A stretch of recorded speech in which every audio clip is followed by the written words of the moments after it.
Hello and welcome to another video. In today's video we're going to be continuing work on the Motostandard 1010.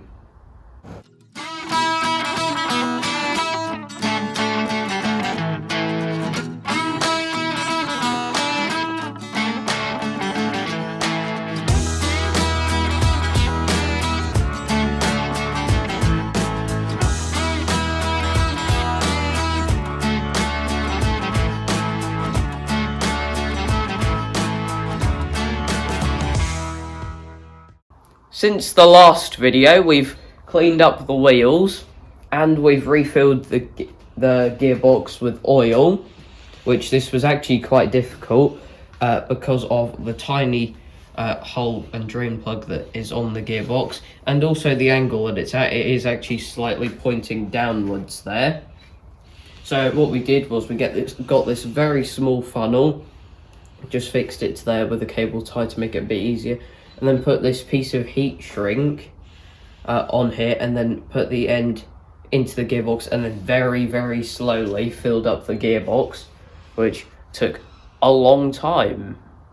So the first job for today is to refit our cleaned up wheels, and when we were taking these off, we found it quite difficult to get them off the shafts because they're quite tight on there, and one of them had seemed to have slightly rusted on. So, although we put a light coating of oil on already, we're going to put another light coating of copper slip on, which, for those of you that don't know, it's kind of an anti-seizing compound, and hopefully this should make it easier to get them off in the future.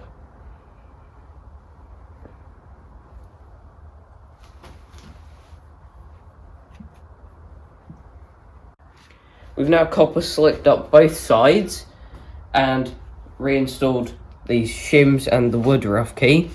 Now to put on our cleaned wheels, and the rims are looking very shiny.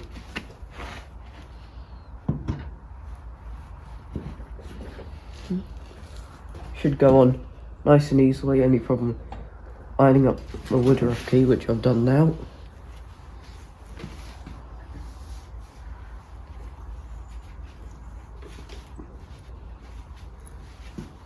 Not fully sure that's stuck on.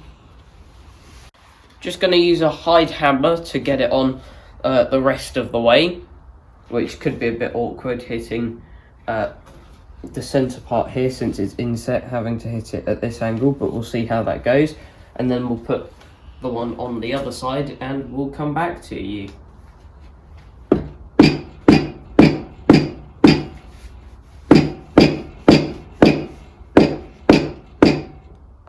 We have both wheels on now, and we've also fitted a new circlip to each side because one was broken and the other one didn't look too good. Then done up tightly both of the Allen bolts, and as you can see, it is now on its own two back wheels. So now that the gearbox stuff is pretty much done, we can have a bit of a tidy up, and then we'll spin the table around so that we can have better access to the front. We have the bench flipped around now, and now onto the main focus of today, which is looking at all of the stuff on this front axle and seeing what we can get and measure bushings wise, so that we know what we need to order or possibly make if we can't order bushings of the right size. But before we start measuring things, I'll just go over all of the wear that we've got, which we have mentioned in previous videos, but we'll just give you a quick recap. We've got significant problems there, a lot of movement. There's movement with the wheel on the actual stub axle there, and the stub axle in the axle there. You can see we've got quite a bit of side-to-side movement. That's on the better side. Now if we come round to this side, we've removed the wheel, which the inside bit of that is pretty much non-existent. Then the stub axle's got major problems down here, obviously, which we'll have to sort out. Then on this side we've got the added issue of wear in there, which obviously is only on one stub axle, on the front axle. Then we've got similar problems there and also in here. Although, good news, we have actually already got some parts for this, which are these new tie rod ends, a pair of new tie rod ends, and these clip-on pin things that go in them, like that, as you can see on here. So that should reduce the wear in these tabs quite a lot. First thing to do then is remove this front left wheel, and that is held on by a circlip and then what appears to be quite a worn washer. However, that might just be a lot of grease built up around the outside of the washer, making it look worn. However, I'm sure we'll find that out soon.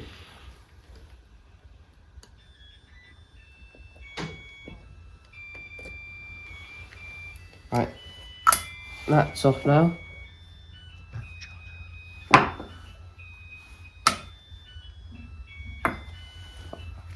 Battery charger seems to be making a bit of a Christmassy sound. Take them off, and if we get the wheel off here, you can actually already see one of the bronze bushes there, which there's one there, and then if I flip it around you can see there's one on the other side there as well. So they are our first two bushes to take out and measure.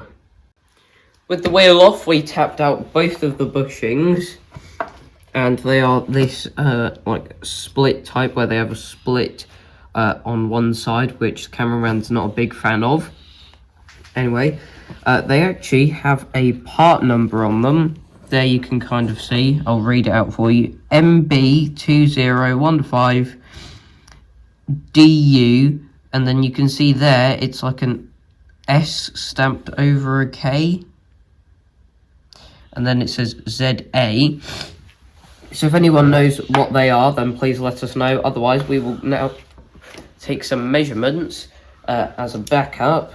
So if we go for the interior diameter first, and we'll go for the less worn part, and the more worn part, that is about 20 mil. We're assuming this is metric, due to the fact that most of the stuff on this tractor is.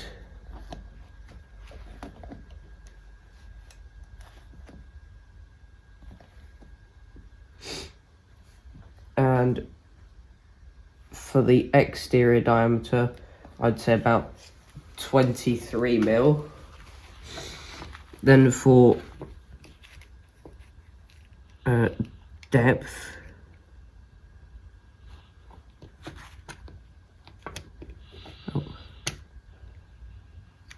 somewhere between 14 and we'll probably go for 15, but the depth doesn't really matter too much because there's plenty of space to occupy in there.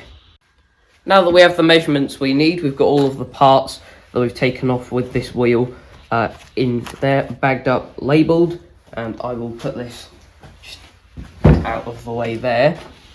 Now we're going to take the stub axle out of the axle, so first got to detach it from here, and this way we'll be able to show you all the wear in that pin again, which is a lot, which is of course why we're replacing that. Anyway, now it is just a circlip on the top here,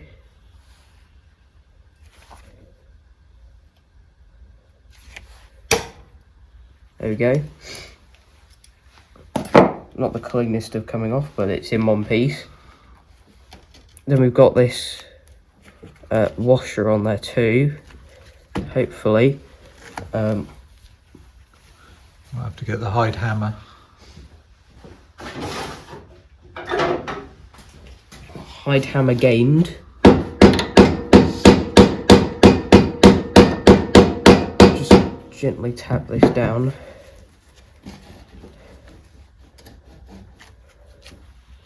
There you go, that's off. And you can see there's a bronze bush in the top there. Just keep working this out. And there's one in the bottom as well. And now we can have a look at this and see that this shaft is a tiny bit worn on each end, but there's not overall a large amount of wear on this. However, in that hole, that is a bit more ovaled, so we may have to do something about that. Now with the stub axle out, we cleaned it up roughly, so it's a bit better. And we removed the bottom bush from in here, just because it was easier than taking out the top one. And it's got the exact same code on it as the bushings for the wheel. And we've measured it as well, just to make sure, and they are the same dimensions. So we've just added 2 more to the list of these that we need to get. And then we've got the bag for this, for the parts for that section as well. Now we're going to head around to the other side, and we are going to detach the horrible stub axle. Which first thing we're going to detach is this steering rod here, which we've labelled that side L, this side R for left and right, from the direction the tractor is facing. Time to take this off, which the clip on this one's a bit tighter than the other side. Still got it undone though.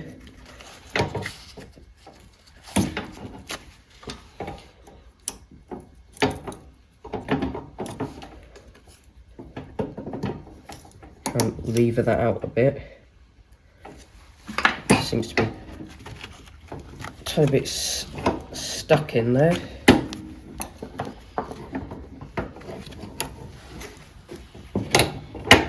That is a bit stuck actually.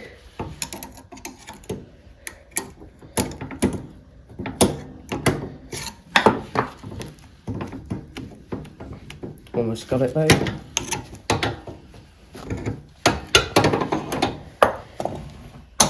There we go.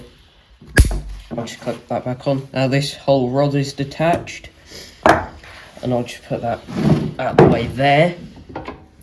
And then we are left with this to take off, which comes from the steering rack, and that should be relatively simple to detach. Oh, pulling out the R clip there, and the washer from underneath it, and that should just lift up. And this is the first time we'll get to see where the wear is in this part, and by the looks of it, that's actually rather unhelpful. Good point, Dad, thank you. That is rather unhelpful because it appears to be partly in this pin, which is quite a bit worn down, and also in this plate. So we've got 2 places of wear there. Now finally I'll just take this stub axle out as well.